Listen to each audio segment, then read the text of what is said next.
Bien, mes chers collègues, bonjour. Je voudrais tout d'abord excuser notre président qui accompagne le président de la République au Japon et en Corée.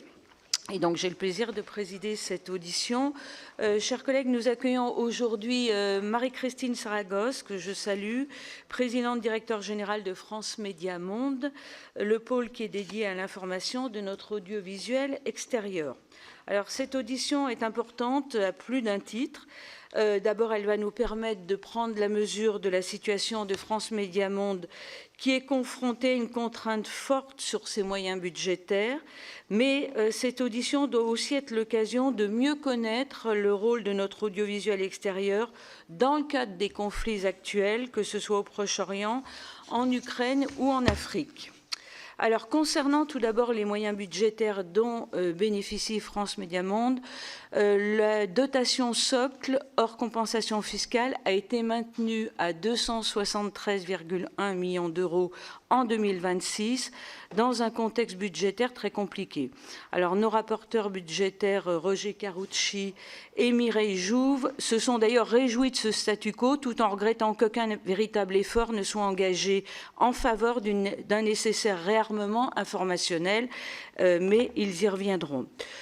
Comme vous le savez, Madame la Présidente, notre commission est convaincue que dans le monde d'aujourd'hui, traversé par des crises, des conflits majeurs, le réarmement conventionnel doit s'accompagner d'un réarmement informationnel afin d'affronter toutes les situations de guerre hybride. Ce réarmement informationnel tarde à se concrétiser. Le contrat d'objectifs et de moyens préparé en 2024, qui prévoyait une mince augmentation des moyens, a été abandonné l'an dernier.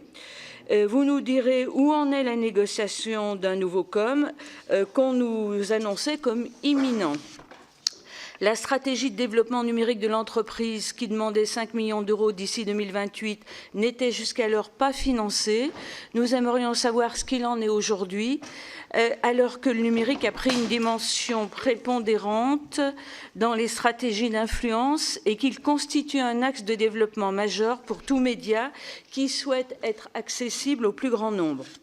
Enfin, face au retrait des médias publics américains engagés par le président Trump en 2025, France Média Monde a conçu un projet de bouclier informationnel en commun avec Deutsche Welle afin de suppléer dans certaines zones clés le départ des médias américains. Là encore, ce projet estimé à une cinquantaine de millions d'euros ne semblait pas financé lorsque vous l'avez présenté au rapporteur et nous voudrions savoir aujourd'hui ce qu'il en est. Au-delà de ces aspects budgétaires et financiers, France Média Monde doit aussi affronter en première ligne les conflits de notre monde. Depuis des années, vos équipes sont confrontées aux stratégies de déstabilisation russe en Afrique qui visent à décrédibiliser la France. Depuis 2022, France Média Monde a aussi développé des actions afin de soutenir l'information en Ukraine, avec la création d'une rédaction en ukrainien à Bucarest, mais aussi en essayant de rendre accessible une information indépendante en Russie. Enfin, depuis le 7 octobre 2023, France Média Monde a renforcé sa présence au Proche-Orient en développant son hub de Beyrouth. Vous nous direz quelle est la situation de vos journalistes aujourd'hui dans ce pays et comment ils peuvent continuer à accomplir leur mission malgré tous les dangers que nous connaissons. Je voudrais préciser que le bureau de notre commission a décidé qu'une délégation des membres de la commission va se rendre prochainement en Bulgarie, en Roumanie et en Moldavie. Nous serons donc très intéressés par les initiatives que vous avez engagées dans ces pays. Ce déplacement sera l'occasion pour nos collègues de constater de visu le travail de notre audiovisuel extérieur dans cette région également stratégique. Madame la Présidente, je vais donc vous laisser la parole pour une intervention liminaire au cours de laquelle, je crois savoir, vous allez diffuser un certain nombre d'informations sur les écrans. Voilà. À l'issue de cette intervention, vous serez interrogé par nos rapporteurs budgétaires, Roger Carucci, Mireille Jouve, qui devraient nous rejoindre. Et je voudrais rappeler à tous que cette audition est captée, diffusée en direct sur le site Internet du Sénat et également sur les réseaux sociaux. Vous avez la parole. Je vous remercie, Madame la Présidente. Vous avez fait un panorama qui me permet de dérouler le PowerPoint que nous avons préparé. Je voudrais vous remercier de nous accueillir parce que nous savons ici que vous suivez de près les enjeux géostratégiques et qu'on parle le même langage et on a besoin de cet échange. Donc j'ai 4 points dans ce PowerPoint. D'abord, la ligne, le contexte international où nous nous trouvons en première ligne. Ensuite, vous dire que malgré les contraintes budgétaires qui sont réelles, nous sommes un acteur puissant dans le paysage audiovisuel mondial. Troisièmement, vous dire comment on a imaginé ce bouclier pour l'information et où il en est. Et quatrièmement, revenir sur les sous, parce que les meilleures idées du monde, si elles n'ont pas les moyens de se réaliser, restent lettre morte. Donc c'est un très gros enjeu. Et notamment, vous évoquiez le COM. Pour l'instant, on a toute liberté pour l'imaginer, puisqu'il n'a pas vraiment encore commencé le démarrage des discussions, à peine commencé. Juste avant, je voudrais vous dire que je suis venue avec Roland Husson, à ma droite, qui est le directeur général de France Médias Monde, et Corentin Masclé, qui est celui qui prépare toutes les interventions. Et voilà. Donc j'ai 2 bras droits, en fait. Alors, le contexte international. Je ne vous apprendrai rien en vous parlant de guerre hybride. Je reprends volontairement ce vocable qui est celui aussi de l'état-major des armées ou du ministère des Affaires étrangères. La guerre de l'information est une composante de cette guerre hybride. Elle est moins chère que la guerre conventionnelle, mais elle est tout aussi dévastatrice. L'essor des infox, des manipulations accentuées par l'intelligence artificielle, et vraiment créer un chaos informationnel mondial. Et j'ai envie de reprendre la phrase de notre président, de notre CHIPIP, Hervé Brusini, qui dit qu'au fond, c'est une guerre déclarée au réel. Et c'est une guerre qui est d'autant plus dangereuse qu'elle ne vise pas seulement l'information, bien évidemment, mais bien les démocraties, notre modèle démocratique, et qu'elle est menée par des puissances hostiles, tout particulièrement à la France, la Russie, mais aussi par la Chine et d'autres. Par ailleurs, cet univers international, c'est un univers d'une concurrence exacerbée avec nos amis qui ont beaucoup plus de moyens que nous, Deutsche Welle, BBC World Service, qui partagent les mêmes valeurs, mais qui ont des budgets respectivement de 425 millions d'euros, quand vous le rappeliez, Madame la Présidente, de dotation reconduite, même si je rajoute l'aide publique au développement et d'autres ressources, on est plutôt autour de 300 millions. 425 millions d'euros pour la Deutsche Welle, 485 millions d'euros pour la BBC World.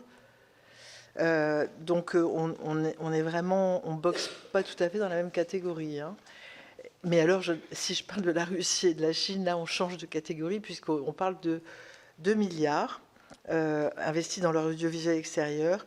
Et puis, je mentionne aussi les chaînes pan-arabes qui ont de très très grosses ressources comparées à notre France 24 en arabe ou à notre Monte Carlo Doualia. Les atteintes à la liberté d'informer dans ce contexte chaotique sont croissantes.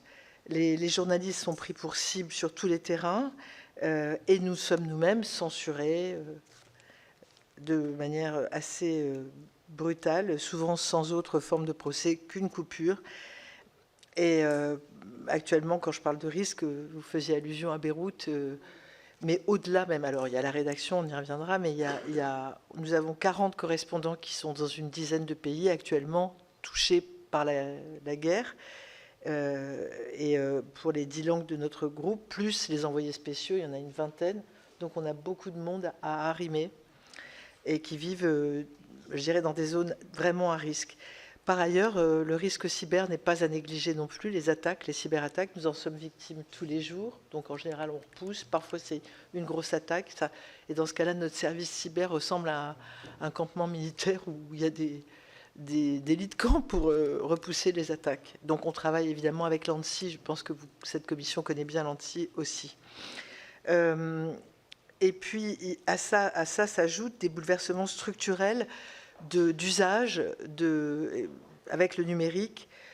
On a vu un désengagement des plateformes américaines dans la lutte, dans la modération et dans la lutte contre la désinformation. On est confronté sans arrêt à des changements d'algorithmes qui, si possible, invisibilisent les médias professionnels qui ont une information correspondant aux critères qui sont ceux des sociétés civilisées.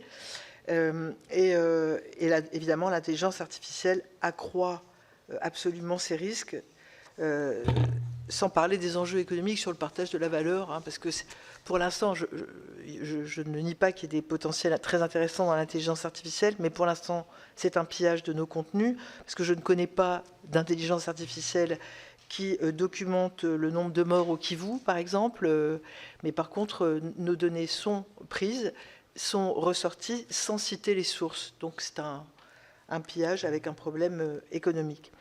Je sais que vous êtes très sensible à ces questions au Sénat. Et puis donc, le désengagement américain dans le champ informationnel est réel, bien que confus là aussi, puisque démantèlement de leur outil de vie extérieure qui est USA Global Media, puis des jugements différents, des budgets qui seraient reconstitués partiellement. Surtout, moi, ce que je pense, c'est que comme en matière de défense conventionnelle, notre souveraineté européenne et française mérite que nous ayons des moyens qui ne dépendent que de nous et pas de l'allié américain. Alors, deuxièmement, nous sommes toujours, malgré les difficultés et malgré les contraintes financières, nous sommes un acteur puissant. Je pense que la France n'en a pas de plus puissant sur le plan audiovisuel multilingue. Vous voyez quelques chiffres, donc notre distribution augmente. On est à près de 580 millions de foyers dans le monde. Dans tous les hôtels, on augmente aussi. Vous voyez qu'on a augmenté de 8%. Et on est sans doute le groupe qui détenant le plus de fréquences FM en dépit des coupures. Nous avons énormément de radios partenaires. Vous voyez que c'est une croissance de 7%. Et ça n'est pas négligeable, car les radios partenaires, qui sont des radios locales, diffusent nos programmes auprès du plus grand nombre. Et puis, nous avons 128 millions d'abonnés sur les réseaux sociaux. Cette distribution et nos contenus permettent d'avoir une empreinte hebdomadaire globale de 278 millions de contacts. Elle est en croissance de 9%. Notre audience broadcast continue à croître et elle reste dominante. Vous voyez que c'est presque 184 millions sur les 278 et en croissance de 3%. C'est évidemment l'audience numérique qui croît le plus. Vous voyez qu'elle s'élève dans ces 278 millions. Il y en a 94, un peu plus de 94 millions qui sont des contacts numériques. Ils sont en croissance de 26%. Et c'est notamment dû à l'explosion de nos vidéos et sons consommés sur toutes les plateformes, les nôtres et tous les réseaux sociaux. 5 milliards de vidéos et de sons consommés sur ces plateformes en 2025, soit une croissance de 27% par rapport à l'année d'avant. Et dans nos environnements propriétaires, nous avons pu comptabiliser 480 millions de visites. Donc vous voyez que ce sont des chiffres qui permettent de se dire qu'on a un outil d'action pour intervenir et faire passer une information digne de ce nom. Alors, cet impact, il est vrai en matière de chiffres, mais il est aussi qualitatif. Notre puissance d'impact nous permet en effet de délivrer une information libre, indépendante, équilibrée, issue du terrain, parce que c'est le premier rempart. C'est le premier rempart à la désinformation. Donc, nous avons un cadre déontologique extrêmement fort qui est sur notre site, d'ailleurs institutionnel, de la loi au cahier des charges, en passant par la charte de déontologie et tout l'encadrement de nos offres éditoriales. Nous sommes des médias indépendants et je répète à souhait que notre indépendance, c'est notre influence. Deuxièmement, nos médias sont enracinés sur le terrain. C'est important parce que quand on fait de l'information en studio, ça n'a pas le même coût que quand on fait de l'information nourrie par des reportages sur le terrain. Et ça a un coût aussi. Et si on veut une information de qualité, il faut aller sur le terrain, il faut avoir un réseau de correspondance que nous avons. Certains d'entre vous ont sans doute pu apercevoir notre correspondant en Iran, Siavosh Ghazi, qui est notre correspondant depuis plus de 20 ans et qui aujourd'hui, on a du mal à l'arrêter, on se fait du souci parce qu'il intervient dans tous les médias français, puisqu'il est parfaitement francophone. Mais il fait jusqu'à 80 médias par jour, on lui dit d'arrêter, mais il ne n'écoute pas là en ce moment. Nous avons des envoyés spéciaux permanents, nous avons des rédactions délocalisées, donc nous couvrons des zones souvent très dangereuses et nous avons donc une direction sûreté très importante peu de médias sont au Nord Kivu, au Soudan, à Haïti ou ailleurs. Pas seulement quand ça se durcit, mais même avant. Pour l'Iran, par exemple, nos auditeurs et téléspectateurs sont bien au courant de la situation bien avant la guerre actuelle. Ensuite, nous portons des valeurs démocratiques qui ne sont pas tellement à la mode dans le monde actuellement, des valeurs républicaines. Ça devient une denrée extrêmement précieuse. C'est de la quasiment haute couture, hein, l'information de ce type de nos jours. Et nous sommes caisse de résonance de notre pays, une sorte de vitrine de la France pour nos industries créatives, culturelles, nos sportifs, nos penseurs, nos artistes, nos entreprises. Puis nous, lors de grands événements, nous fédérons aussi de larges publics autour des Jeux olympiques et paralympiques, autour de la réouverture de Notre-Dame, qui a eu un succès vraiment planétaire, incroyable, un engouement, une affection du monde entier pour Notre-Dame. Et puis plus récemment, par exemple, la Cannes au Maroc a été un gros succès. Troisièmement, notre puissance, nous la devons aussi au fait que nous sommes organisés pour lutter contre la désinformation. Nous débanquons en anglais, nous démystifions en français et nous avons un fort impact, ce qu'on appelle un reach. Parce que c'est bien beau de dire que quelque chose est faux, si personne ne vous entend, ça ne sert à rien. Donc pour débunker, il faut avoir un impact puissant. Je vous donne un seul exemple.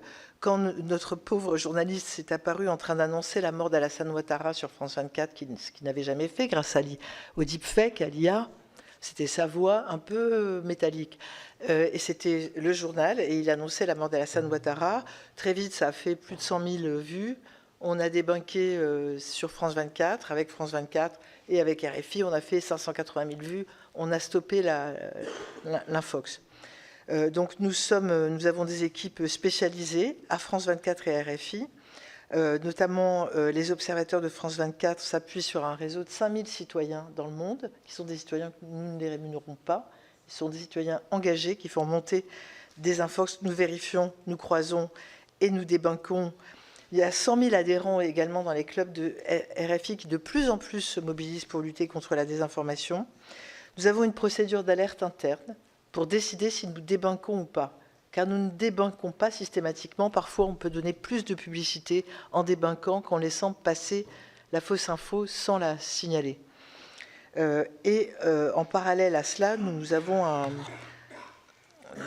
un gros travail d'éducation aux médias et auprès des classes et sur les antennes. Clairement, et nous avons également une lettre d'information, je le signale parce que je l'envoie à certains d'entre vous. Je pourrais l'envoyer à la présidence de la commission, puisque une fois par trimestre, nous remontons les grands axes des fausses infos qui ont circulé, que nous avons débunkées, qui sont très révélatrices des stratégies, en particulier de la stratégie russe. Nous faisons également de grands reportages, c'est-à-dire pas seulement un débunkage ponctuel, mais nous démontons des stratégies de manipulation.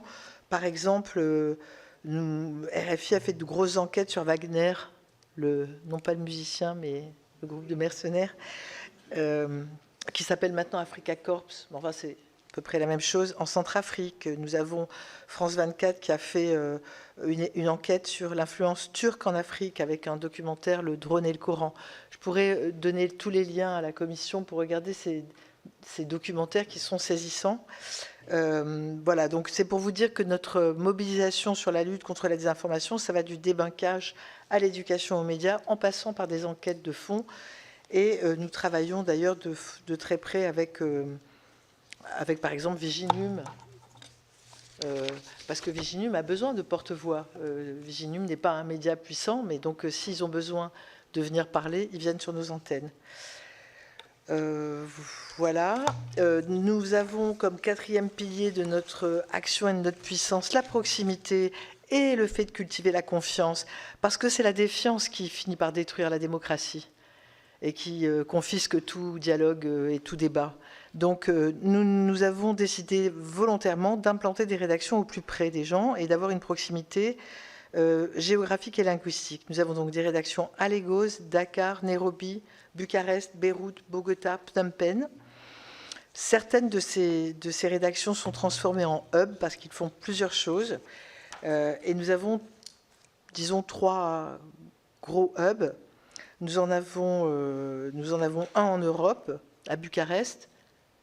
Et donc, très sincèrement, je pense que si vous y allez, si votre mission a lieu, je vous supplie d'aller voir le hub de Bucarest. D'ailleurs, les Roumains en sont très fiers. Ils considèrent que c'est un peu leur hub aussi. Hein. Et il n'y a pas d'invités étrangers en Roumanie qui ne finissent par passer par notre hub, qui comporte une rédaction en roumain et une rédaction en ukrainien et une offre pour les jeunes inter en roumain qui est financée par la Commission européenne. Donc, vraiment, vous verrez des gens sur le terrain qui sont très mobilisés en première ligne parce qu'eux, ils ont vraiment conscience de la guerre. Nous avons donc également un hub à Beyrouth. Je pense que, monsieur le sénateur, vous y étiez. Nous les arrimons chaque jour en ce moment. Ils ne vont pas toujours au travail parce qu'ils sont sous les bombes. Travaillent ceux qui sont logés dans des endroits où il n'y a pas de bombardement. Ils sont en télétravail et tous les jours, notre directeur sûreté appelle donc la directrice du hub. Et bon, le moral tient le coup, mais c'est pas très facile. Et ils ont été en tout cas très heureux de recevoir une visite sénatoriale, hein, je peux vous dire, puisqu'ils nous ont évidemment abondamment commenté. Bon, j'ai des vidéos, mais je ne voulais pas allonger. Vous avez des questions, donc je vous laisserai vous aurez le PowerPoint, bien sûr, avec les liens sur les vidéos, si vous voulez voir à quoi ressemble notre hub de jeunes journalistes panarabes. Ils sont panarabes à Beyrouth. Le hub de Dakar aussi est panafricain. Et on vient de lancer dans ce hub à Dakar une offre pour les jeunes. C'est des jeunes aussi hein, qui sont recrutés, qui s'appelle ZOA, ce qui veut dire étoile en lingala. Et c'est que réseaux sociaux. Et ils font un petit tabac, hein, puisque en 3 mois, l'année dernière, ils ont fait 22 millions de vues. Donc ils montent en puissance et ils s'adressent aux jeunes. Ils ont beaucoup d'humour, un point de vue décalé sur l'actualité. Et franchement, c'est magnifique ce qu'ils font. Là aussi, si jamais certains d'entre vous se rendent à Dakar, je vous recommande d'aller voir le hub. Il fait chaud au cœur. Et voilà, donc Beyrouth, Dakar, Bucarest, 3 hubs qui jouent un rôle fondamental. Enfin, le dernier point qui explique que nous soyons forts malgré nos contraintes et malgré le chaos du monde, c'est qu'on sait s'adapter à tous les usages. Nous menons une stratégie résolument numérique depuis de longues années, avec à la fois une stratégie d'hyper-distribution raisonnée, c'est-à-dire qu'on cultive nos propres sites, mais on va là où est la jeunesse, on va sur les réseaux sociaux. On va là où ont lieu les fake news. La plupart des fake news, c'est là qu'elles sont. Et ça nous permet aussi de contourner les censures. Quand on est coupé, par exemple, au Burkina Faso, au Niger ou au Mali, pour ne pas les nommer, eh bien, on voit immédiatement monter la consommation sur YouTube ou sur Facebook de nos médias. Donc, il faut impérativement y être, et y compris sur TikTok. Ça ne veut pas dire qu'on partage nécessairement la philosophie de ces sites, mais on ne laisse pas la plaine aux barbares. Voilà, on y est. Nous produisons sous tous les formats également, hein, pour répondre aux usages, et notamment des jeunes. Je rappelle que, par exemple, en Afrique, 60% de la population a moins de 25 ans dans certains pays, donc on a intérêt à être adapté au format des jeunes. Donc vidéo mobile, podcast, formats verticaux, notamment sur TikTok.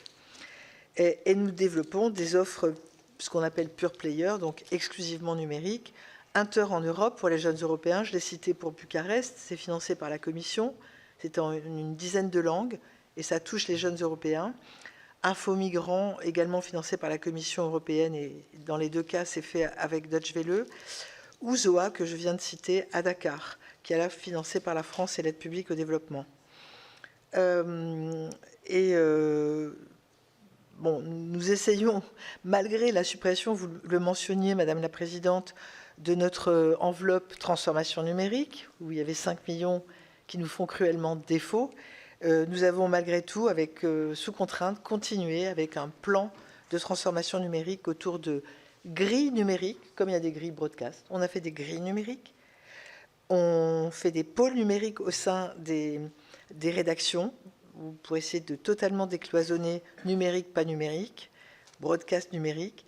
Et nous faisons évoluer l'ensemble de nos infrastructures techniques qui, aujourd'hui, sont devienne aussi bien broadcast que numérique. Ce qui compte, c'est que le produit soit au centre et qu'il se décline en numérique, en pas numérique, peu importe, mais c'est le produit qui compte et dans ses différentes vies sur les différents supports. Donc on est produit-centrique. C'est une réorganisation de toute l'entreprise autour de ça.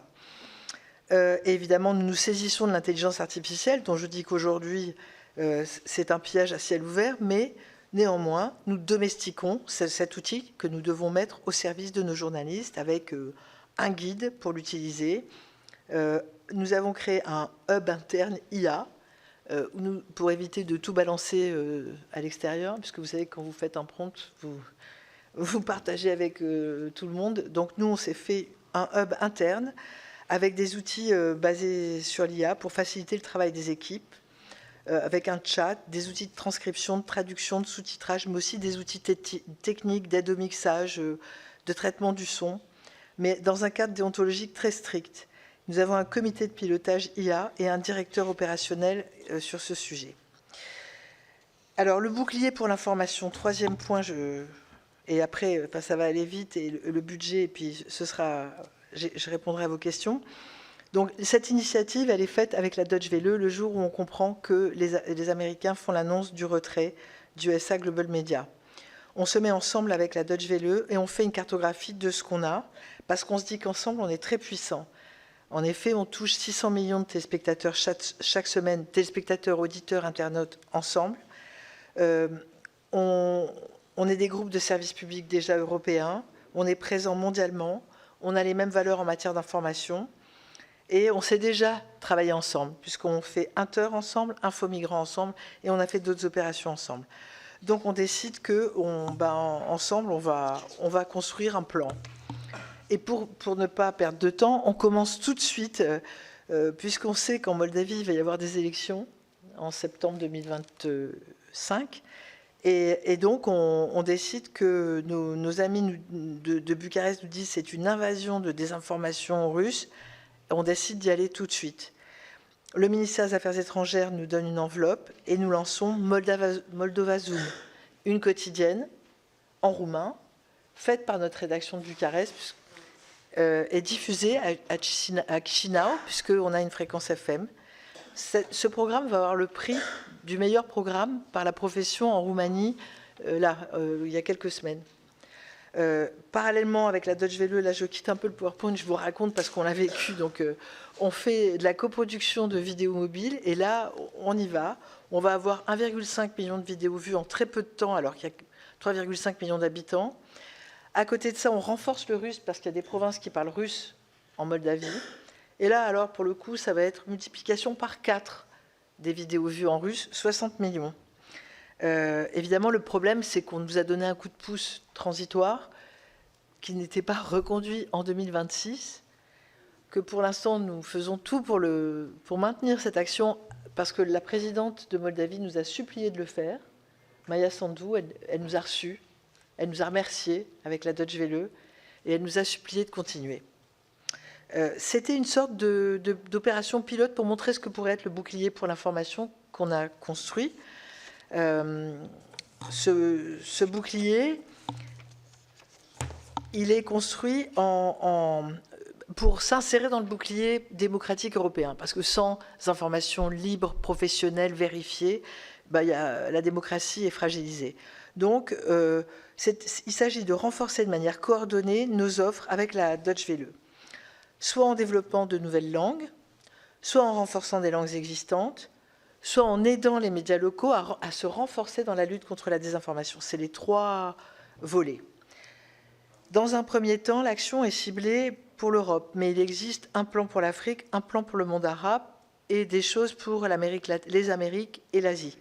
Mais on a d'abord centré sur l'Europe, parce que nous cherchons des financements, bien sûr, européens. Ce plan pour l'Europe, il consiste d'abord à renforcer l'existant, donc à maintenir Moldova Zoom, à monter en puissance sur le russe, à renforcer notre ukrainien, puisque nous avons une rédaction à Bucarest, mais aussi à développer de nouvelles langues, avec une première urgence, l'Arménie. L'Arménie, où des élections ont lieu en juin. Donc, pour l'instant, nous n'avons pas de rédaction en arménien, ni nous, ni la Deutsche Welle, ni nos amis polonais qui contribuent aussi, avec lesquels on travaille aussi avec la télévision radio polonaise. Donc, l'arménien. Nous y travaillons actuellement même. Nous avons déjà fait un benchmark, nous avons étudié le marché et les audiences arméniennes, nous avons étudié des profils de journalistes arméniens, puisque nous avons la chance en France d'avoir la plus vaste communauté arménienne hors Arménie. Et donc nous sommes en train, en fait, de construire potentiellement cette rédaction. Le géorgien vient ensuite. Là, c'est nos amis de la Deutsche Welle qui ont pris le leadership sur le géorgien. Il y a un petit peu moins de pression, les élections sont l'année prochaine. Il y a également le turc qui est sur la table. Et puis, nous avons un volet de formation avec les médias locaux mené par CFI, notre filiale à 100%, l'agence de coopération française qui est notre filiale, et la Deutsche Welle Academy. Ces projets ont été présentés très tôt devant les autorités allemandes et françaises à qui ces projets, ils ont eu l'heure de plaire. Donc nous avons eu un fort soutien de l'Allemagne et de la France. Je devrais dire de la France et de l'Allemagne, car la France a été extrêmement mobilisée au niveau de Bruxelles, tant dans sa représentation française à Bruxelles que dans sa représentation française à l'OTAN, car la guerre est hybride et que je rappelle qu'en juin dernier, l'OTAN avait indiqué que les 5% des PIB qui devaient être consacrés à la défense devaient l'être évidemment majoritairement, complètement majoritairement pour les armements, mais il y avait quand même 1,5% qui pouvait aller à d'autres actions, comme par exemple la lutte contre la désinformation. Donc c'est un sujet qui intéresse. La France s'est donc beaucoup mobilisée au niveau européen et je ne peux pas vendre la peau de l'ours et je ne peux pas décider en avance de phase, mais je pense que notre projet a retenu toute l'attention du Foreign Policy Instrument, qui est un outil de financement destiné à l'extra-européen, aux pays limitrophes. Donc nous attendons d'un instant à l'autre la confirmation que nous allons pouvoir lancer notre rédaction pour commencer en arménien, et puis le géorgien, et puis les autres, le renforcement du russe et de l'ukrainien, etc. Et donc je salue vraiment la mobilisation des pouvoirs publics français sur cela et du ministère des Affaires étrangères. Conclusion, les perspectives budgétaires. Donc là, j'en ai peut-être une un peu positive au niveau de l'Europe. Vous aviez rappelé, pardon, j'ai oublié de le redire, que le plan dans sa globalité, c'est 50 millions d'euros, le bouclier, 25 pour la France, enfin 25 pour nous, 25 pour la Deutsche Welle, et éventuellement un pourcentage de tout ça pour les Polonais à discuter. Quatrième point, donc les ressources. Nos moyens sont très limités. Je vous ai donné les budgets de la concurrence.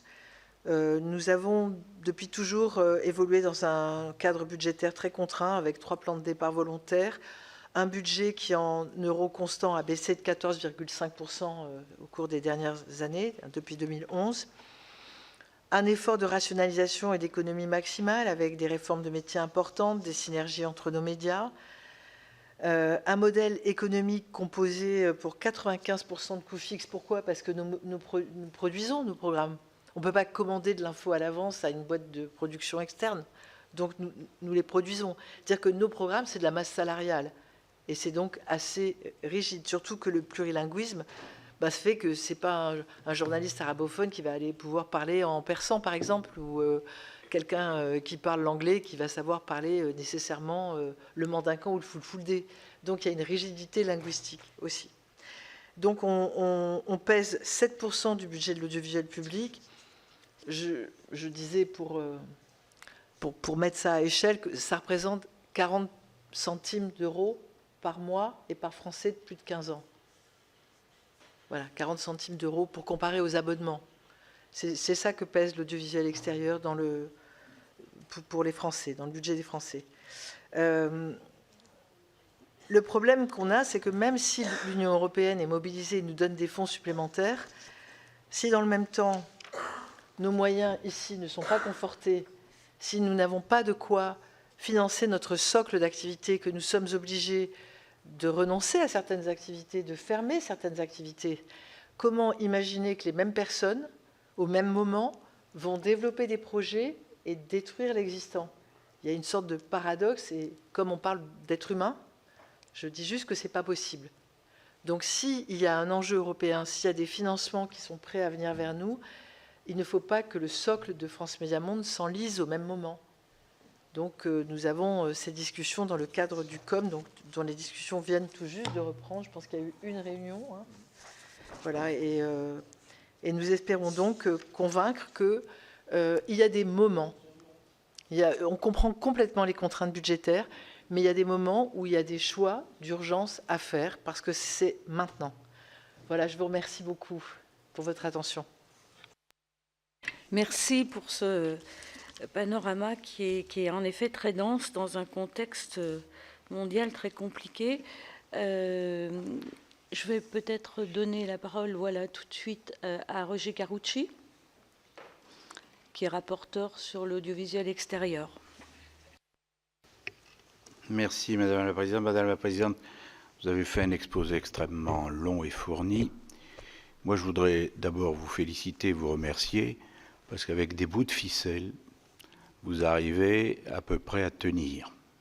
Je dis bien des bouts de ficelle, ça fait des années que je hurle dans le désert que l'audiovisuel public extérieur devrait être une priorité de l'audiovisuel. Il n'est toujours pas. On se bat pour avoir 2 millions, quand les autres mettent sur la table 2 milliards. On se bat pour avoir ou maintenir des bureaux ouverts en Amérique latine, quand les autres couvrent le monde entier sans le moindre problème. Bon, voilà, à un moment, il faudra un vrai débat. Alors, est-ce que c'est au moment des présidentielles? On verra. Mais on ne peut pas continuer à dire qu'il y a une guerre informationnelle dans le monde et à faire comme si, avec des bouts de ficelle, on allait tenir. Voilà. On augmente considérablement, pas assez peut-être, mais enfin considérablement le budget de la défense, mais on n'augmente quasi pas les budgets de la guerre informationnelle.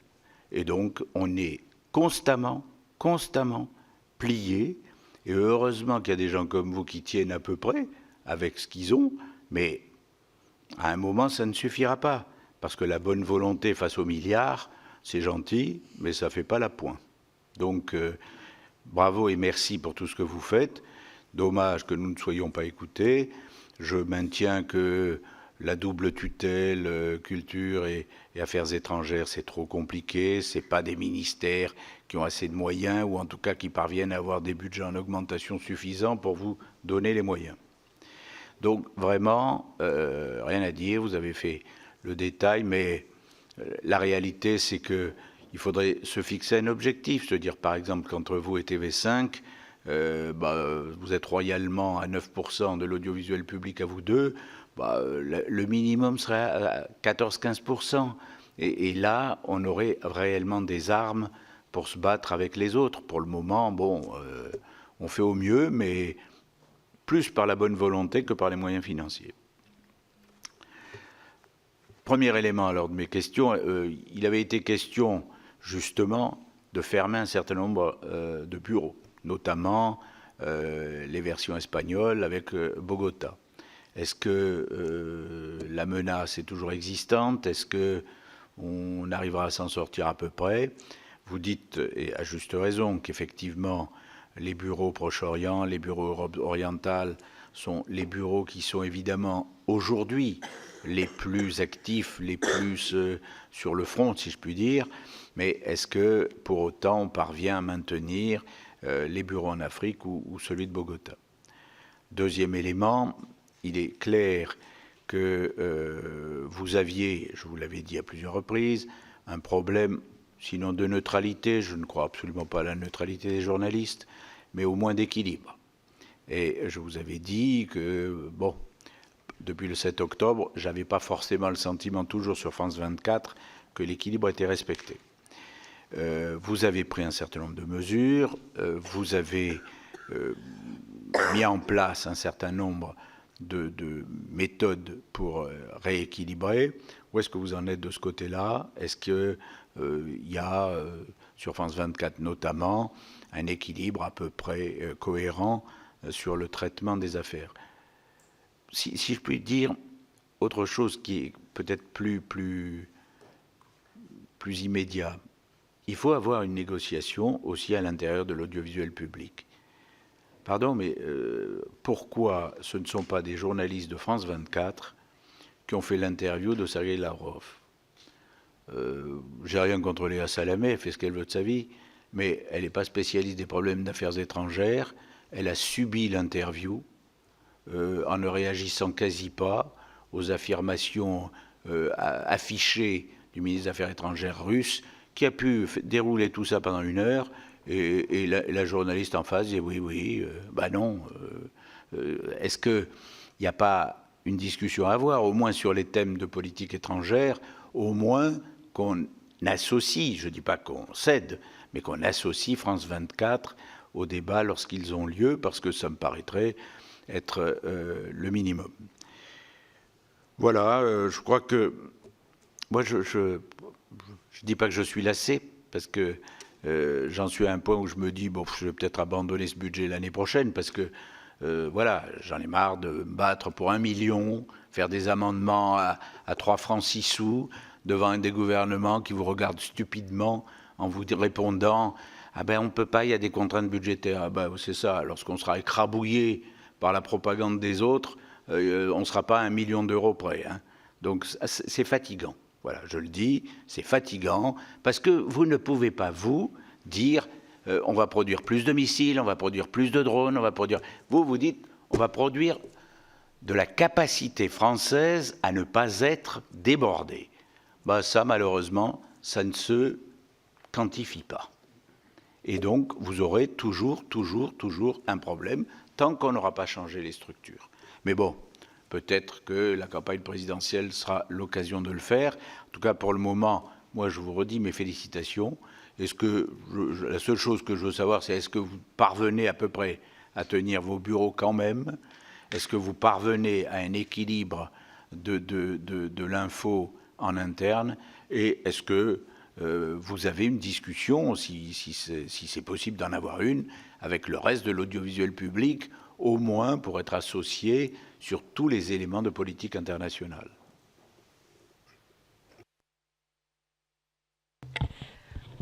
Monsieur le rapporteur, merci pour votre intervention et vos encouragements.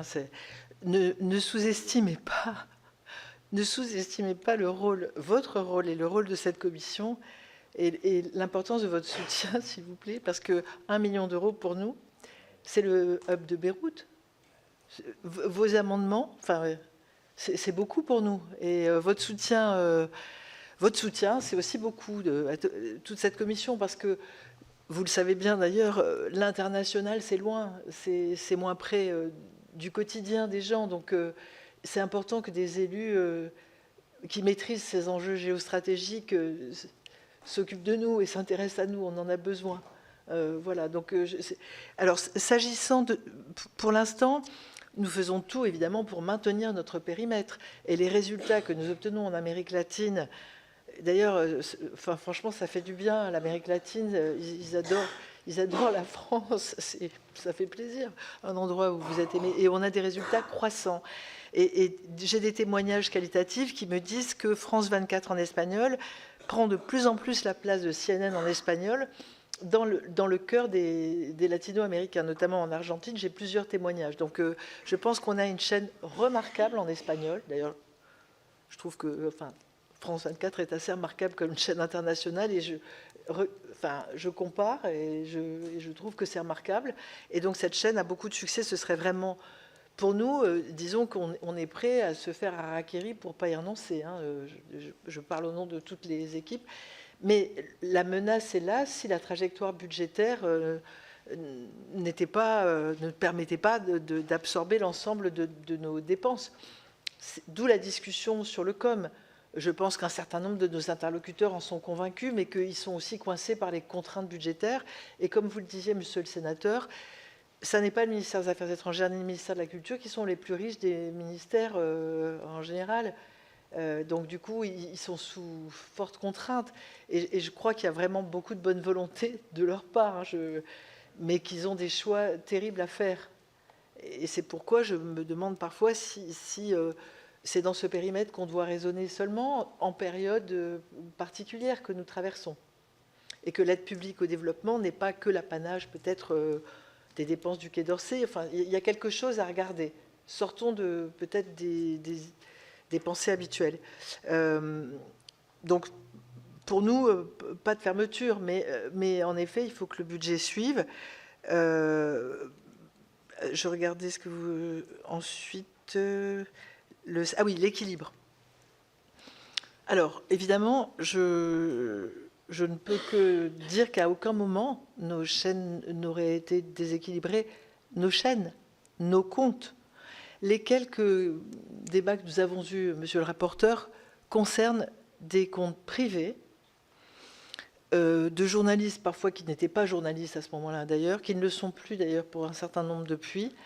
Et c'est un sujet plus général, je dirais, que nous avons abordé d'ailleurs avec monsieur Bruno Lasserre, qui a été chargé d'une mission par l'ARCOM sur le concept d'impartialité du service public, puisque vous le savez, seul le service public, en vertu de la loi, est tenu à ce concept particulier. Ce n'est pas le pluralisme seulement, c'est l'impartialité. Qu'est-ce que ça veut dire? Comment le définir? Comment expliciter ce concept qui ne l'était pas? Quand on travaille sur ça, on aboutit à une problématique sur les comptes privés, non pas les comptes des médias, non pas les antennes, mais les comptes privés. Donc, la liberté d'expression en France est un principe constitutionnel, mais l'impartialité est aussi une donnée qui s'impose à nous. Les deux sont-ils conciliables? La plupart du temps, oui, je pense. Et à certains moments, non. Où est cette frontière? À quel moment on doit se dire que les prises de position ne sont plus compatibles? À quel moment on devient trop militant? Dans ce cas-là, peut-être qu'il faut cesser de faire du journalisme et devenir un politique. C'est que ça arrive fréquemment que des journalistes deviennent des politiques dans tous les courants politiques. Et donc, c'est ces questions qui se posent. Mais sur nos antennes, nous n'avons jamais eu la moindre condamnation sur des prises de position qui auraient été impartiales. Nous n'avons jamais eu de problème non plus avec nos correspondants, notamment en Israël, qui ne nous a pas demandé quoi que ce soit. Ça arrive qu'une accréditation puisse être refusée par un État. Ça n'a pas été le cas. Nous venons de voir toutes nos chaînes, et notamment notre chaîne en arabe, France 24 en arabe, renouvelée dans la distribution en Israël, où on est très très présent, très distribué. Et je dirais que quand il y a peut-être des gens estimés comme trop partiaux, Israël n'hésite pas à les couper, comme ça a été le cas pour Al Jazeera, ce qui n'a jamais été notre cas. Je pense que la problématique est plus extra-antenne. Et nous avons mis en place, en effet, des séminaires, des chartes traduites dans toutes les langues, des séparations parfois, avec certains journalistes. Et dans l'ensemble, je crois qu'on tient. J'insiste sur le fait que pour certains de nos journalistes, qui sont par exemple, qui ont de la famille dans certains territoires, et même en ce moment, qu'il s'agisse des Émirats, du Liban, en ce moment, le Liban est sous les bombes. Nous avons des journalistes arabophones, libanais, nous en avons beaucoup, qui vivent dans la peur, dans le désespoir, parce que c'est leur famille. Et je crois qu'on peut aussi comprendre cette dimension émotionnelle. Ce sont des êtres humains. Mais très sincèrement, à l'antenne, jamais nous n'avons eu un dérapage qui mérite donc qu'une autorité soit saisie. Je ne sais pas si j'ai répondu à vos questions. Merci. Olivier Cadic a demandé la parole. Merci beaucoup pour vos propos, Madame la Présidente. Pour ma part, je tiens à saluer justement l'engagement remarquable des équipes de France Média Monde, en particulier celles basées à Beyrouth, que j'ai eu l'occasion, vous l'avez mentionné, de rencontrer mi-février en compagnie de Nadia Chahaya, conseillère à l'AFE pour le Moyen-Orient, et Maxence Duhaut, directeur général de l'ESA Liban, qui vous héberge. Cette rédaction incarne pleinement l'ambition d'une information de proximité, indépendante et en langue arabe au service des publics de la région. Je souhaite saluer leur courage et leur adresser de la part de notre groupe Union Centriste tout notre soutien. L'ouverture récente de ce hub numérique constitue à cet égard une avancée stratégique majeure pour renforcer les offres de France 24 au Moyen-Orient. Mais cette présence s'exerce dans un contexte préoccupant. Les cyberattaques récentes visant MTV Liban rappellent la vulnérabilité des médias face aux menaces numériques, vous l'avez mentionné. À cela s'ajoutent des pressions et des menaces physiques croissantes à l'encontre des journalistes au Liban, fragilisant l'exercice de la liberté de la presse. Dans ce contexte, l'engagement de France Média Monde à Beyrouth est essentiel et appelle notre vigilance collective. Comment France Média Monde évalue-t-il aujourd'hui l'évolution des conditions d'exercice du journalisme au Liban? Vous avez évoqué la guerre de l'information contre les démocraties menée par certaines puissances comme la Russie ou la Chine, avec des budgets considérables, vous l'avez rappelé. Quels sont les principaux modes opératoires de désinformation que vous observez actuellement? Merci. Merci, monsieur le sénateur, pour vos mots sur notre rédaction de jeunes arabophones là, qui fait un travail. Et j'ai oublié de dire que c'est toujours 50% de femmes et 50% d'hommes. Hein, donc c'est paritaire et elles sont assez extraordinaires, nos jeunes journalistes à Beyrouth. Alors, comme je le disais, en termes de sécurité, d'abord, ce sont des gens qui sont formés. Il faut voir qu'il y a plusieurs années maintenant, de manière prioritaire, même sous contrainte budgétaire, j'ai décidé qu'il nous fallait une direction de la sûreté. Nous avons un directeur sûreté qui établit une cartographie des risques, qui est remise à jour en permanence avec des détails et que tous les journalistes, ils ont tous accès à cette cartographie des risques.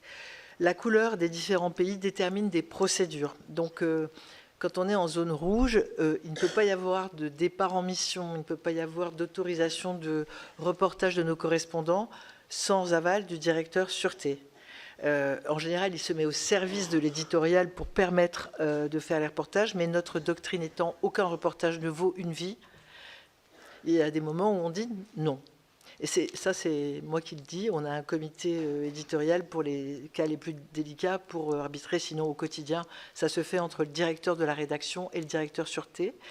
Cette procédure, elle est vraiment listée hein, quand c'est en zone rouge, du fixeur qu'on choisit, au déplacement qu'on va faire, à l'hôtel où on va, etc. Il y a, pour les gens qui vont dans ces zones, une formation.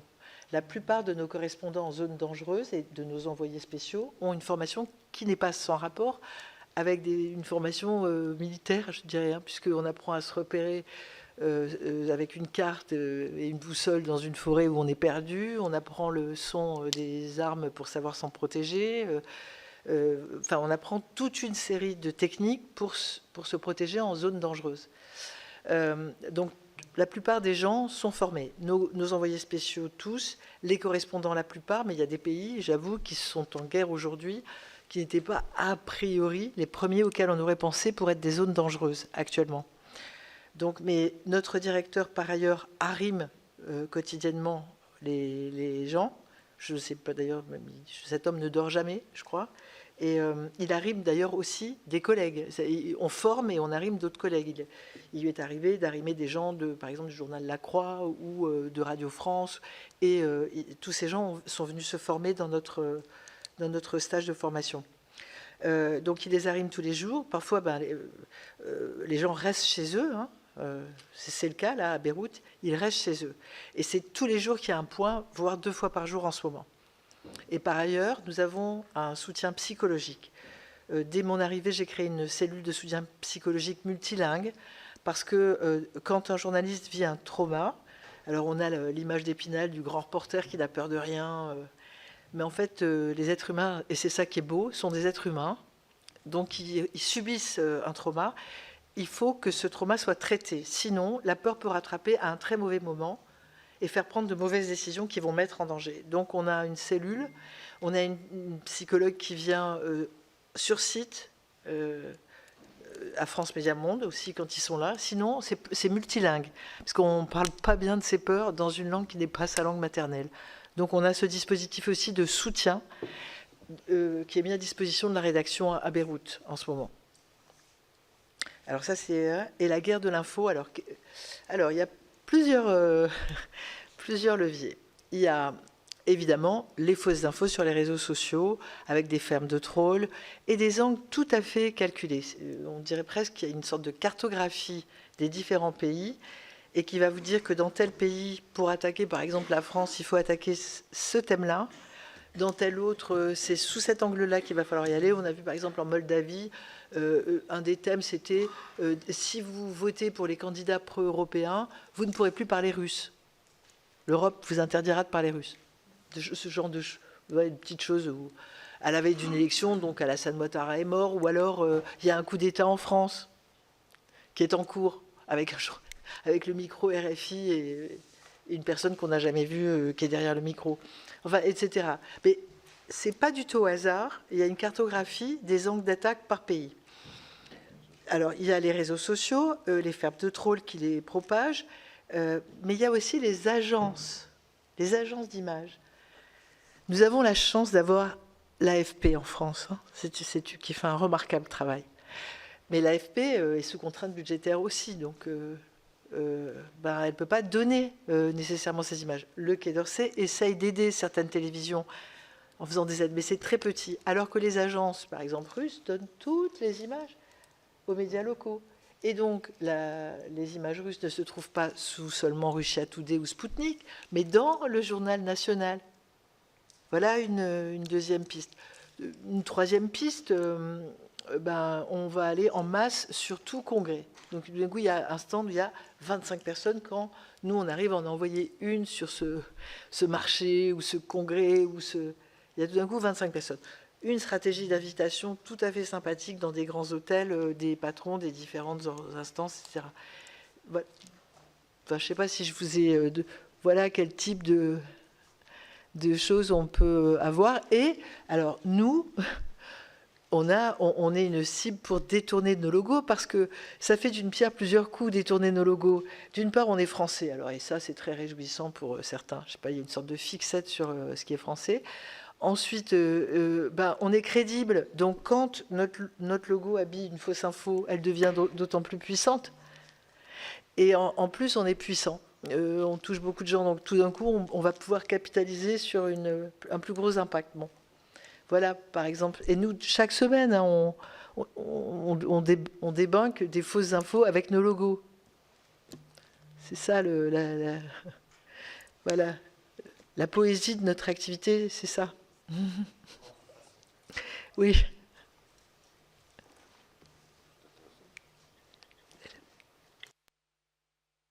Bien, merci. Jean-Marc Wessous-Fort. Merci, Madame la Présidente Directrice Générale. Vous avez parlé de partenariat avec Deutsche Welle. Vous avez aussi parlé de renforcement au niveau européen. Il y a une chaîne franco-allemande qui s'appelle Arte, qui est un acteur pan-européen qui se veut un acteur pan-européen du streaming, avec un objectif d'étendre l'offre multilingue aux 24 langues de l'Union européenne grâce à un financement public accru. La chaîne a d'ores et déjà assuré que son ambition n'était pas de concurrencer les chaînes d'information autres, mais, je le cite, de compléter le paysage médiatique européen et national grâce à une approche éditoriale distincte. Arte affiche d'ores et déjà un chiffre intéressant, 77% de la population européenne peut accéder à des contenus dans sa langue maternelle, à savoir français, allemand, anglais, espagnol, le polonais, l'italien et désormais le roumain depuis le mois de juillet dernier. Moi, je voulais comprendre, si vous voulez bien, la complémentarité qui est mise en place entre France Média Monde et Arte, et où en sont les partenariats qui ont été annoncés et sans doute mis en place entre ces deux chaînes. Merci pour cette question. Alors, comme vous savez, Arte et France Média Monde, ce n'est pas les mêmes formats. On est très complémentaires d'un point de vue format, puisque Arte a des collections magnifiques de fiction, de cinéma, de documentaires longs. Hein. Nous, on est un peu plus dans des formats très, très réactifs. Et donc, le concept de plateforme, ça veut bien dire ce que ça veut dire, c'est-à-dire que les gens viennent vers vous, viennent à vous. Nous, alors, on est très info et comme je le disais, on est en hyper distribution. On est là où les infox prospèrent. On va les chercher là où elles sont. On ne débunk pas en demandant aux gens de venir sur notre plateforme. Donc, en ce sens, c'est très complémentaire. Je dirais que je ne peux pas parler à la place d'Arte. Bruno Patino le ferait. Je suis plutôt une consommatrice. Hein. Je suis donc, mais je ne peux pas en parler en tant que... Mais je crois que ça crée une conscience européenne, que les gens peuvent avoir des référents communs, avoir un lieu où les coproductions européennes, etc. C'est une sorte de culture européenne et on est dans l'intra-européen. Nous, on est aussi les vigiles aux frontières, puisque ce dont je vous ai parlé, ce sont des langues extra-européennes. Bien sûr, on est en Europe aussi. Mais disons que et il y a des tentatives d'intrusion. Et d'ailleurs, le Sénat est très bien placé, qui avait fait une enquête sur les ingérences extérieures, qui était un remarquable rapport du Sénat. Donc il y a bien sûr déjà ces ingérences-là, mais nous, on est un peu plutôt sur le pourtour de l'Europe pour sortir le bouclier de l'information et empêcher les intrusions. Donc je pense qu'on est très complémentaires. D'ailleurs, je pense qu'en termes de réflexion actuelle, puisque la France soutient évidemment les deux chaînes, et je connais moins côté allemand, je pense que les Allemands soutiennent aussi Arte, je connais moins ça. Les Allemands, je pense, soutiennent les deux aussi. On n'est pas sur les mêmes piliers, comme on dit, à terme dans le financement européen, ce qu'on espère tous, c'est-à-dire être dans un financement pérenne, sinon tous les 2 ans, il faut répondre à des appels d'offres, et on passe beaucoup de temps, au lieu de faire la mission, à justifier qu'on nous laisse la faire, en fait. Donc ça, c'est fatigant. Mais on n'est pas sur le même pilier. Nous, on est vraiment sur le 3e, plutôt global, et non pas national. En ce sens, on est donc très complémentaires. Par ailleurs, je dirais qu'on adore faire des choses ensemble. Avec Arte, on fait souvent des reportages ensemble, des grands reportages ensemble, avec des formats un peu différents. Encore une fois, toujours Arte a la possibilité de davantage prendre le temps. Nous, sur une chaîne d'info continue, quand vous faites 52 minutes, on le fait parfois, mais c'est moins fréquent parce que les personnes attendent le journal, l'actualité, le breaking news davantage.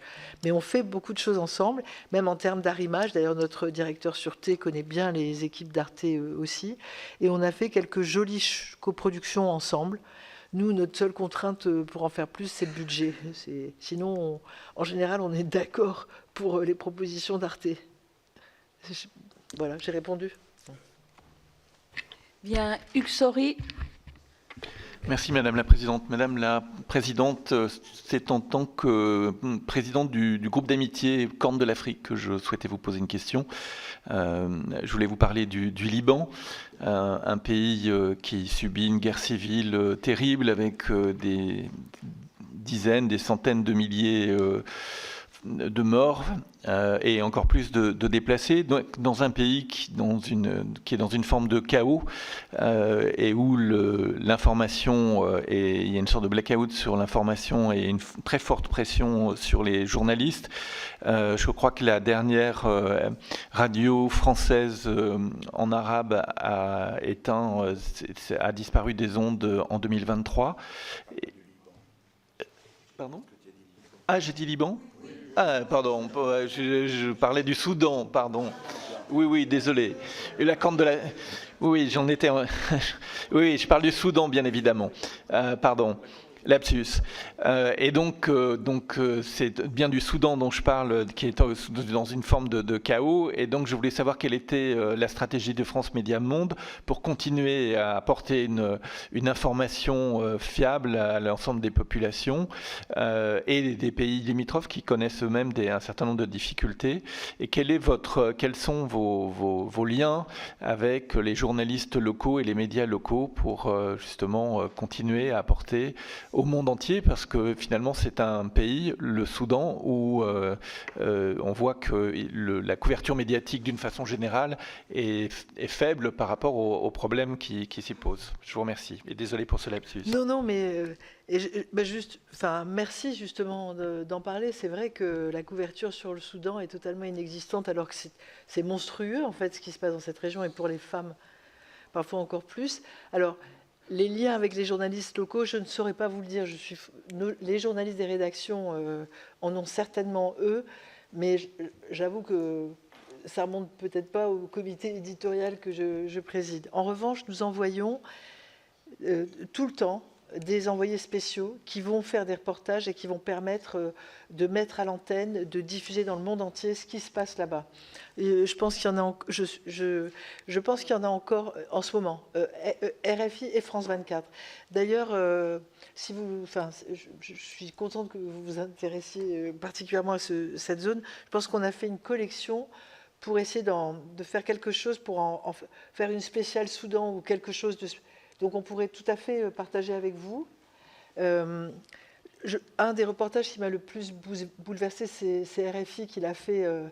Quand vous écoutez le reportage, vous avez, à la fin, vous êtes en tachycardie, vous ne pouvez plus respirer tellement c'est dingue ce qu'on entend. C'est une tragédie absolue. Alors on fait avec nos moyens et avec notre impact, mais ce qu'on peut, mais je vais recueillir tout ce qu'on fait et les projets qu'on a pour, si vous le voulez bien, me mettre, vous les donner et peut-être même, je ne sais pas si vous avez des idées, nous on est preneurs. Merci. Jean-Luc Ruel.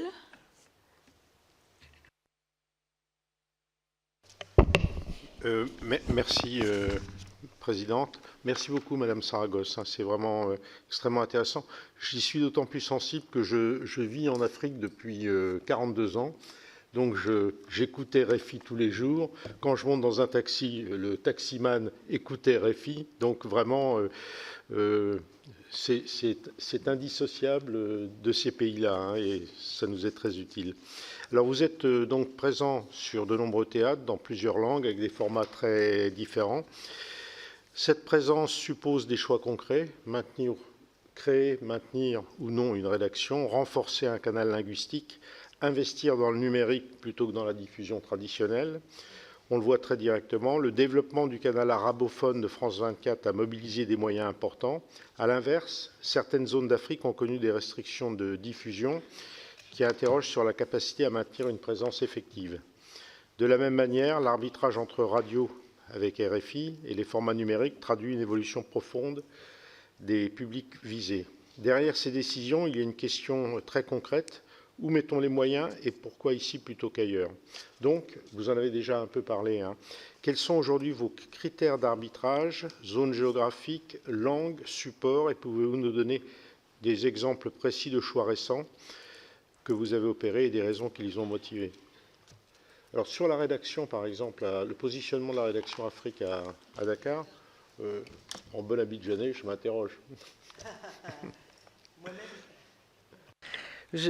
Moi-même aussi, je me suis interrogée, monsieur le sénateur, pour le choix du lieu. C'était une difficulté. On a mis, je commence par là, mais votre question est vraiment très stratégique. Alors, on a mis une série de critères. Je dois vous dire que le coût a été certainement le premier critère pour les raisons que rappelait Roger Carucci. Nous sommes très près de nos sous. Ça a été une première raison. Il ne faut pas oublier non plus qu'au moment où on décidait Dakar, ça a été le fruit d'abord d'une décision de parler mandinkan. Moi, je voulais full day tout de suite, c'est la langue des Peuls. Ce sont deux peuples qui ne s'entendaient pas forcément, les mandingophones et les foulophones. Donc nous voulions parler les deux, car précisément notre idée n'était pas de prendre parti. Mais donc, on a d'abord eu le mandinkan en 2015, puis le full day ou le peul, comme on voudra, en 2021, ce qui était dommage. Bon. Donc, au départ, c'est ça. On veut créer une rédaction dans des langues, et la stratégie, elle part plutôt d'un choix de langue, parce qu'il ne faut pas s'illusionner avec le fait que tous les Africains naîtraient en parlant français. Non, c'est une langue qui n'est pas une langue maternelle en Afrique. Pour certaines familles, oui, mais pas pour toutes. Et quand la scolarisation recule, que le taux de natalité augmente, le français n'est pas forcément très répandu. Donc nous, on s'est rendu compte qu'il y avait beaucoup de gens dans la bande sahélienne qui ne comprenaient pas ou imparfaitement le français, qui n'étaient pas scolarisés, et que si ces personnes étaient seulement informées par exemple, des offres en russe, enfin des Russes qui parlent bambara ou peul, c'était clair qu'à un moment, ils n'allaient pas comprendre quelle était la stratégie française dans ces zones-là, parce qu'ils ne comprendraient pas ce qu'expliquerait l'information professionnelle de nos journalistes. Donc c'est parti de là. Où est-ce qu'on allait mettre cette rédaction? Mandinkan, on espérait bien full day, et donc on a regardé les prix, puis on a regardé la sécurité. Je dirais qu'en vérité, on a regardé la sécurité, puis les prix. Et souvenez-vous qu'en 2015, ça sautait sans arrêt. Ça a d'abord commencé, alors le Mali a commencé à s'enflammer, mais on a eu le Burkina Faso qui a sauté et Grand Bassam, en Côte d'Ivoire. Donc mon analyse sécuritaire, à ce moment-là, m'a fait choisir Dakar pour protéger les équipes, qui était en plus moins cher. Abidjan, c'est une ville formidable, assez chère, et voilà, donc et du coup le hub s'est implanté là et a continué à prospérer là, quand on a rajouté Zoa par exemple, ou quand on est monté en puissance sur le numérique. Voilà pour le choix de Dakar.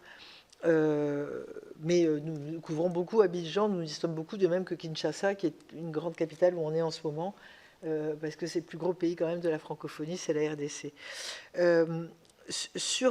Comment faire des choix? Alors, il y a dans le monde une tendance à la baisse un petit peu tendancielle de la radio. Étonnamment, RFI résiste complètement dans cette baisse tendancielle. Elle continue à avoir des audiences broadcast très fortes, mais néanmoins l'avenir, peut-être, avec la jeunesse qui arrive, fait qu'il faut vraiment s'investir sur le numérique. Et non seulement sur le numérique, mais sur la vidéo mobile, qui est, dans nos enquêtes, un élément déterminant. Stratégique RFI, c'est donc mise à vraiment embrasser à bras-le-corps. Et ça rejoint ce que je disais tout à l'heure quand je vous disais, en fait, c'est le produit centrique, c'est-à-dire c'est ce qui compte. Alors, je le dis d'une autre façon plus poétique. Je vais le dire à la Alfred de Musset. Peu importe le flacon des supports, numériques ou broadcast, pourvu qu'on ait l'ivresse des contenus, et des contenus de qualité qui sont ceux de RFI, de France 24, de Monte-Carlo, d'Oualia. Et c'est un peu comme ça qu'on raisonne. Donc, pour que RFI, ou alors je vais faire le Galtopardo aussi, pour que rien ne change, il faut que parfois tout change. Et pour que RFI continue à toucher son grand public, son plus large public, il faut aussi qu'elle s'adapte à ça. C'est un peu avec ces idées-là qu'on avance. Quand on lance Zoa en Afrique, on sait qu'il y a donc parfois 60% de moins de 25 ans. Ils sont tous sur les téléphones mobiles. Ça monte en puissance. Si on ne fait pas des formats qui sont adaptés à cette jeunesse, si on ne se décale pas un peu par rapport à ce qu'on sait faire sur les antennes de RFI, on va perdre cette partie du public qui est fondamentale, car c'est elle qui aura qui va être la majorité demain et qui tiendra les institutions. Donc c'est pour ça les choix qu'on fait. Il y a des contraintes budgétaires, il y a des évolutions d'usage, il y a des questions de sécurité. Mais par exemple, dans le bouclier pour l'information, je ne vous ai parlé que de l'Europe, le fameux bouclier. Il y a un volet Afrique. Dans ce volet Afrique, nous disons que la première des priorités, c'est de rétablir l'anglais de RFI en broadcast. Parce que le retrait américain va libérer des fréquences en anglais et que ça peut faire un gros appel d'air et que nous, on pense que RFI l'occupera fort pertinemment. Donc, voilà un enjeu broadcast, radio, anglais pour récupérer des fréquences. Il y a d'autres aspects. Par exemple, le lingala, qui est la grande langue africaine de RDC, il nous semble qu'on aurait vraiment intérêt à le parler. Donc c'est aussi dans le projet. La Corne de l'Afrique dont on parlait, il nous semble qu'il y a quelques langues éthiopiennes. Les Chinois sont très présents dans cette zone en Éthiopie, en Somalie, etc. Donc il nous semble qu'il y a quelques langues stratégiques que nous devrions ajouter à nos langues africaines, puisque pour l'instant on en a 4, le Swahili, le Haoussa, le Mandinka et le Fulfulde. Il nous semble qu'il faudrait du lingala et une ou deux langues de la zone d'Afrique de l'Est. Plus l'anglais. Par exemple, c'est ça le plan en Afrique. Évidemment, on a un plan dans le monde arabe, on a un plan d'Amérique. Enfin, je veux dire, on a réfléchi à tout ça. Mais merci en tout cas de nous dire que vous écoutez à ce point-là RFI. Ça fera plaisir aux journalistes qui... je leur dirai, mais je me permets de vous dire que vous êtes tous des invités. Si vous voulez venir voir comment ça fonctionne, vous êtes tous invités évidemment à France Média Monde. Hein. Bien, merci beaucoup. Michel Gréaume.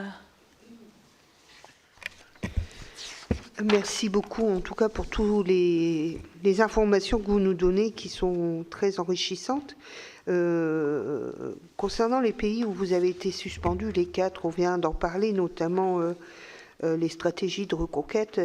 Je voulais savoir si au Mali, Burkina Faso, Niger et Togo, si vous avez maintenu des correspondants sur place ou ont-ils dû être rapatriés pour des raisons de sécurité et savoir exactement qui a récupéré les fréquences en face CRT Africa qui récupèrent mais, sur vos bandes, mais quel pays d'autres récupère éventuellement. Deuxième point, vous nous avez signalé tout à l'heure que bien avant que le conflit explose au Moyen-Orient, bien entendu, vous avez des informations qui viennent directement du terrain. Et c'est des informations qui sont riches, et je suppose que nous, on aurait pu être alertés bien avant. Je voulais savoir, par rapport à votre avis, le ministère de l'Europe et des Affaires étrangères devrait-il jouer un rôle plus structurant dans la définition et le soutien de votre stratégie internationale, et si oui, comment? Merci. Merci beaucoup.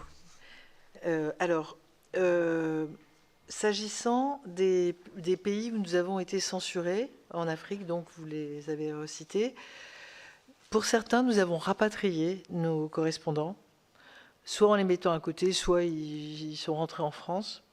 Pour d'autres, nous les avons mis en sommeil, si je puis dire. Donc, ils ne fonctionnent pas sur les antennes. On ne les entend pas sur les antennes. J'en dirai pas plus, là. D'accord. Comme je le signalais aussi, le contournement se fait vraiment par le numérique. Alors, certains pays coupent aussi nos sites propriétaires, mais rarement YouTube et les autres réseaux sociaux. Et donc, c'est grâce à ça que nous continuons à être écoutés. Tant et si bien, d'ailleurs, que je me demande si certains citoyens de ces pays savent seulement qu'on est coupé, puisque tous les matins, sur Appel sur l'actualité, monsieur le sénateur nous pourra témoigner, puisqu'il écoute. Si vous écoutez RFI le matin, Juan Gomez, qui est notre vedette et qui est connu, alors là en Afrique c'est incroyable, même à la voix il est reconnu, donc seulement puisque c'est la radio, il est appelé tous les jours. Nous avons des gens qui nous appellent du Niger, du Burkina et du Mali, qui nous appellent depuis les villes là-bas et qui posent leurs questions en direct. Nous avons d'ailleurs réalisé des interviews de ministres de ces pays. Grand Seigneur, nous continuons à couvrir l'information de ces pays, nous la couvrons même tout à fait soigneusement. Et nous donnons aussi la parole quand une ministre de la Culture burkinabé se réjouit que le prix découverte aille à une burkinabé, c'est bien qu'elle se réjouisse. On essaye de ne jamais couper les liens, il ne faut pas insulter l'avenir. Donc ça, c'est pour les correspondants et la couverture de ces pays qui continuent en fait, et on voit le résultat sur nos antennes puisqu'on est appelé. Par contre, on ne mesure plus. Ça, c'est très embêtant parce que ça fait des trous dans nos audiences. Je vous parlais de 278 millions. Si je rajoute les millions que je ne peux plus mesurer dans ces pays, on va dépasser largement les 280 millions, même plus, quoi. Vous voyez, parce qu'on perd de l'audience, on ne peut même plus la mesurer, donc on l'enlève. S'agissant du MAE, je pense que notre rapporteur Roger Carucci avait fait une allusion au MAE culture. C'est une discussion qu'on a périodiquement. Alors, moi, je trouve un atout d'avoir les deux ministères comme tutelle. Je vais m'expliquer. Évidemment, je préférerais que ce soit des ministères beaucoup plus riches. Ce serait mieux. On adorerait qu'ils soient plus riches, et on trouve d'ailleurs qu'ils devraient être plus riches. Mais pourquoi c'est important pour nous? Parce que d'être rattaché au ministère de la Culture, c'est être rattaché à l'audiovisuel public français, c'est être financé par un compte affecté, une ressource affectée qui garantit notre indépendance. Et d'ailleurs, je me permets de dire que le Sénat a joué un rôle majeur dans cette recette affectée, puisque c'est parti d'ici. C'est une proposition de loi de chez vous qui nous a permis tous de ne pas être financés comme une administration. Donc, et donc, on est en France, dans une grande démocratie, dans cet univers d'audiovisuel public indépendant, protégé par l'État, parce que dans une démocratie, l'État protège l'indépendance des médias publics. Ce ne sont pas des médias d'État, ce ne sont pas des médias gouvernementaux. Donc, pour nous, c'est une sécurité et un honneur, à la limite, d'être avec les autres. Mais nous sommes à l'international et on sait très bien, et cette commission est bien placée pour le savoir, que donc ce n'est pas forcément la chose la plus familière quand on vit en France. S'il se passe quelque chose au coin de la rue, c'est beaucoup plus important que si ça se passe au Soudan, dont on ne parle pas. Or, on sait, nous, que c'est important le Soudan, qu'on est dans un monde globalisé et que pour être citoyen éclairé, il faut savoir ce qui se passe dans le monde et qu'on a besoin de cet audiovisuel extérieur. Et ça, le Quai d'Orsay le sait comme vous.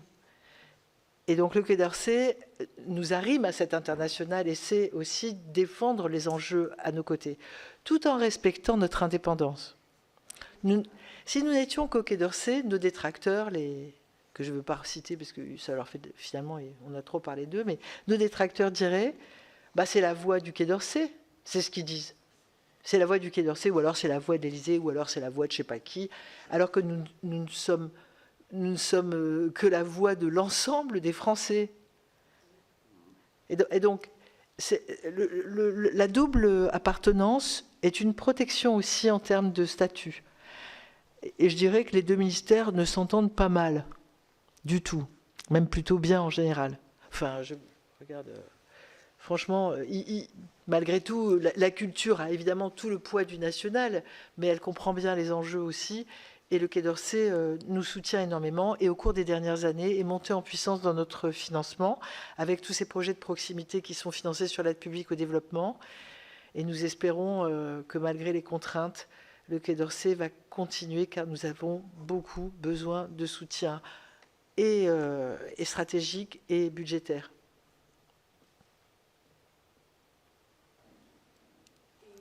Enfin, Vivette Lepez. Oui, merci Madame la Présidente. Merci Madame pour toutes les informations que vous venez de nous donner et félicitations et surtout respect à l'ensemble de vos équipes qui vivent des moments difficiles pour nous donner des vraies informations. Alors, je vais faire partie du déplacement Bulgarie, Roumanie, Moldavie et j'ai entendu votre appel à visiter le hub de Bucarest. Nous en avons bien pris note. Mais pourriez-vous nous en dire un peu plus sur la situation actuelle de ces pays compte tenu de la guerre qui est quand même très proche? Comment vivent-ils ces menaces? Comment voient-ils l'avenir? Et mis à part le hub à visiter, est-ce que vous pourriez nous conseiller des lieux stratégiques ou des personnalités à rencontrer à qui nous pourrions évidemment apporter notre soutien? Et voilà, est-ce que vous pourriez nous donner un petit peu plus d'informations sur ces trois pays? Merci.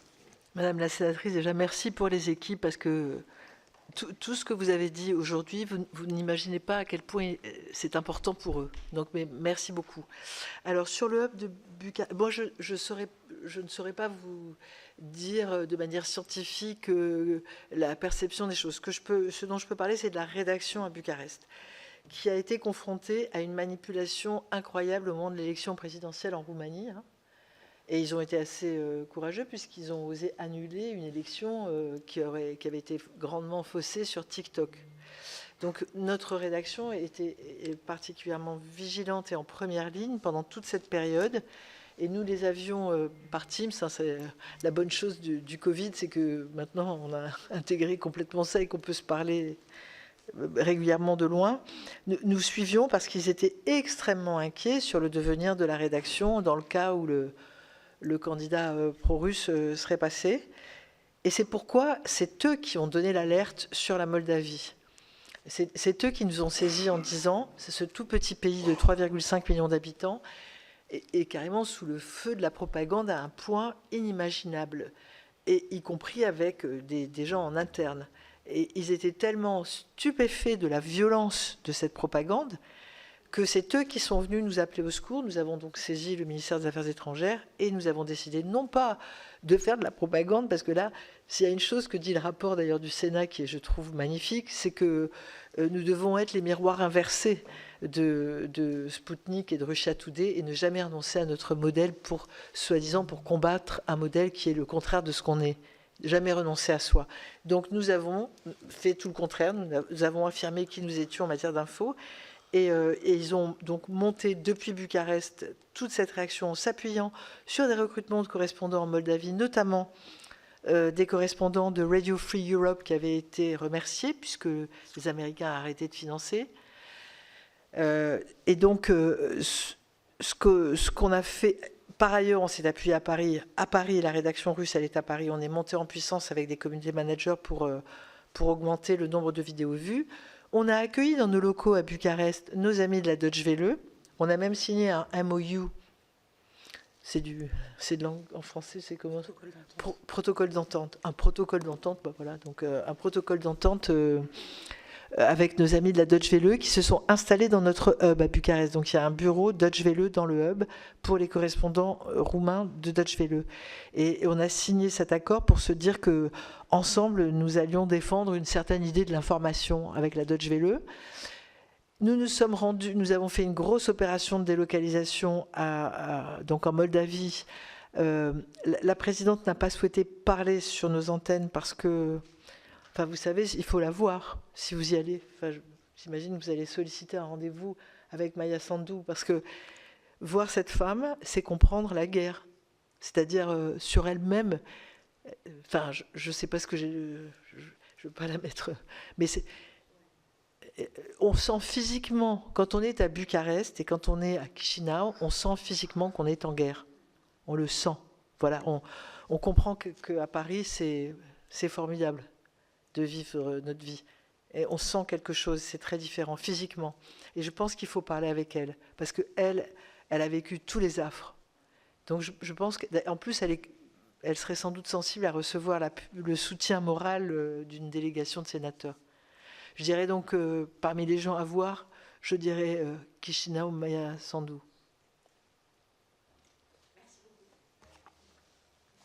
Mes chers collègues, je crois qu'il n'y a plus de questions. Je voudrais, Madame la Présidente, vous remercier pour cette intervention très large qui nous a passionnés et elle était importante et c'était important de vous entendre dans ce contexte international qui est quand même sans précédent. On a pu aborder le sujet de la contrainte budgétaire avec notre rapporteur.